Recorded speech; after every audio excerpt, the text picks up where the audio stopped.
Who here, is it going through? Yeah. Okay, I can't hear myself. Who here knows what this is? Anyone? This is an apple. Or this? Pumpkin. Or how about this? These are all fruits that are part of each of our lives, and without them, a watermelon on a warm summer day would be impossible. Halloween would be a much less festive holiday. My mom wouldn't be able to make apple pie anymore. The fact of the matter is all these are foods that are directly contributed to by bees for pollination. And as bee populations continue to decrease, these foods get the brunt of it. Yes, even kiwi. Now, we wouldn't want to lose any of these fruits anytime soon.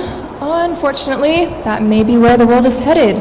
Reports of bee decline have increased from 4.5 million colonies to 2.5 million colonies in the past several decades. Now, this decline has drastic effects on many animal species, not just our own. So, for all you real Americans out there who'd rather chow down on a burger and clog an artery than care about any of that fruit, your meat's at stake. Get it? At stake? Yeah, it's funny. So cattle may see a population decline along with bees because they rely on bee pollinating crops such as alfalfa and lupins. But bees serve many other purposes as well. I mean, humans even go as far to use them as medication. Now, the use of bee venom to treat autoimmune diseases such as rheumatoid arthritis or multiple sclerosis, which are diseases that affect over 1.5 million Americans alone, is known as apitherapy. Now, clearly, bees are an invaluable species and need to be protected.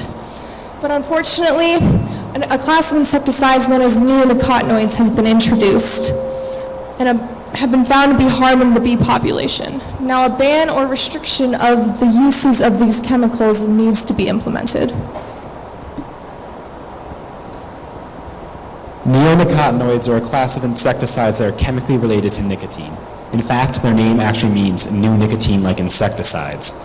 They were originally introduced in the early 1990s to replace older and more dangerous insecticides, but they quickly became popular as a result of their ability to dissolve into water and be taken up by plants, making them very efficient. Today, there are several common variations of neonicotinoids in use, such as clethodim and imidacloprid, but all neonicotinoids function by attaching to the postsynaptic nicotinic acetylcholine receptor of insects, leading to the overstimulation of the nervous system and the eventual paralysis and death of exposed insects, such as bees. The adverse and powerful negative effects of neonicotinoids on bees clearly demonstrates a need for their ban. Many billion-dollar industries, including the orange, almond, and wholesale fruit industries, rely on bees. And without bees, first, none of these products would be able to be produced, causing massive declines in incomes of companies like Blue Diamond Almonds, Pearson Ranch Oranges, and A. Duda & Sons Incorporated, one of the largest wholesale fruit providers in the United States. A downward spiral is to be had for anyone with a buy into the world of fruit. Now, a survey conducted in 2015 found that 40% of bee colonies were lost between April 2014 and April 2015, which was second only to bee colony loss in 2012, which reached up to 50% of colonies. Now, this is a much larger deal than it may appear to be. I mean, it's very common to lose bee colonies during the winter seasons due to temperature fluctuations and lack of food, but recently, beekeepers have been noticing more and more bee colony deaths over the summer seasons, which is a pattern that's proving to be detrimental to the bee population. While it is fairly obvious that neonicotinoids are capable of killing bees, it is not this effect that makes them so dangerous to bee populations. It is in fact the sublethal doses that are the most deadly. Bees exposed to high concentrations of neonicotinoids for around 2 weeks were found to respond 20% less to high concentrations of sugar. In the wild, this means that bees exposed to similar doses of neonicotinoids would generally forage much less efficiently, bringing lower amounts and qualities of pollen back to their colonies, causing significant harm. Potentially even more deadly is the effect of neonicotinoids on larval bees. Consistent exposure of neonicotinoids to larval bees greatly increases their death rates and drastically diminishes the ability of a bee colony to survive, and in some cases, this may contribute to a collapse.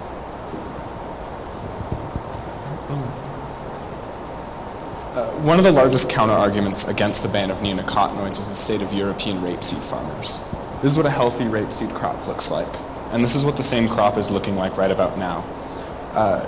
You see, Europe has noticed that neonicotinoids are bad for bees and has begun to ban them. And this has been very bad news for farmers, having to deal with record dry months, leading to large battles with pests that can no longer be deterred. Farmers moving to other insecticides have been reporting extremely unsuccessful, some reporting a 30% crop loss as opposed to years they were allowed to use neonicotinoids. Many are even saying that the ban is doing more harm than good, that the loss of a few pollinators isn't worth all this crop loss. However, the lack of neonicotinoids is not the cause for all this crop loss. It's the fact that there are no pesticide alternatives being implemented, such as biological pest control or crop rotation. Now, there were countless farms that were neonicotinoid-free before the initial ban, proving that there are countless ways to persevere without them. Also, the data that suggested that 30% of crops were lost after the ban was conducted in 2014, which was an abnormally mild winter in Europe, meaning that there were more mites and more pests present to damage crops. So while the ban of neonicotinoids may have led to this crop loss, there's no way to accurately measure how much they were at fault for. Considering the adverse negative effects of neonicotinoids on bees, they must be removed. Doing this would force Bayer, the leading producer of neonicotinoids, to create an effective and harmless solution. This is entirely possible, and in fact, something similar has happened before. In 2015, there was a major rootworm epidemic that was solved when Bayer created a new and powerful insecticide, Poncho. Now, it's clear that we need to remove neonicotinoids, but doing so may pose a problem. As it stands, there are two general ways to do so. The first and simplest would be to add neonicotinoids to the EPA's list of banned or severely restricted insecticides. However, if the EPA does not cooperate, then the next best step would be to go through the farmers themselves and start implementing new and effective solutions such as different harmless pesticides and different farming techniques like crop rotation. And in addition to the added benefit of the protection of bees, the country itself would yield many benefits from banning or removing neonicotinoids. Economically, Bayer would be forced to explore new opportunities that open up many new fields and perhaps markets. Scientifically, more funding would go into research that supports new and evolving technologies. Environmentally, we would be putting less stress on the ecosystem, helping to prevent any major losses. By banning neonicotinoids, we will ultimately better our society, economy, environment, and specifically the bees. So, I'm guessing the majority of you out there aren't farmers. So, what can you do as a consumer? Well, it's what Ms. G's been preaching all along. Buy organic.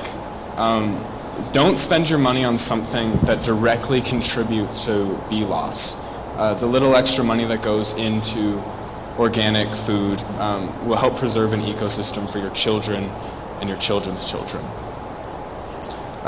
Just a little thing to keep in mind on your next trip to the grocery store.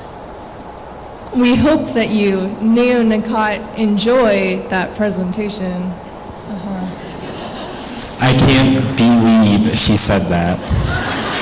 Thank you. It's okay.